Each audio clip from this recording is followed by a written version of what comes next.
Sochoqmadi paxta maydonlarining kengayishi va hosilining yaxshi bo'lishi O'rta Osiyo mintaqasida suv bilan bog'liq bo'lganligi uchun irrigatsiya tarmoqlarini kengaytirishga harakat qilib boshlaganlar.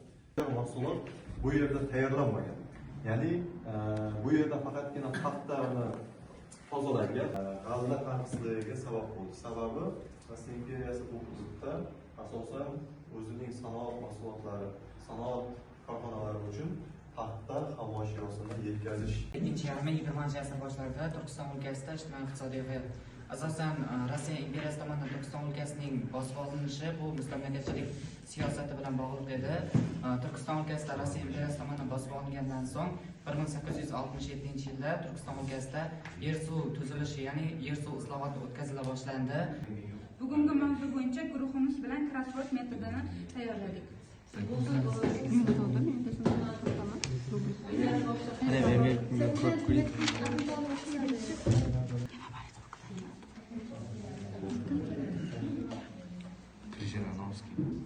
Bugungi darsimizni mustahkamlash maqsadida studentlarga sariq olma metodini ishlab chiqdik. Boshlaymiz.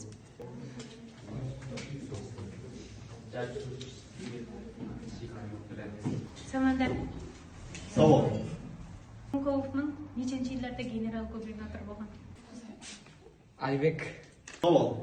Rossiya imperiyasi O'rta Osiyo xalqlarining nechta bosqichda bosib olgan? Ushbu mavzuni mustahkamlash uchun test ishlab kelganmiz. Har bir guruhdan bittadan talaba chiqib, ushbu testlarni ketma-ketlikda ishlab ketaveradi va shunga qarab mavzuni mustahkamlab boramiz.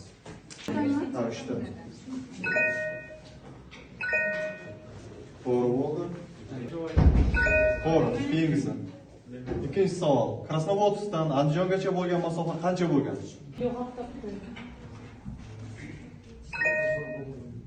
Mana hurmatli talabalar, bugungi mavzuyimiz bo'yicha juda keng doirada mavzuyimizni mustahkamladik, ko'p ma'lumotlarga ega bo'ldik. Barcha tayyorlanib kelgan, faol qatnashgan talabalarga katta rahmat.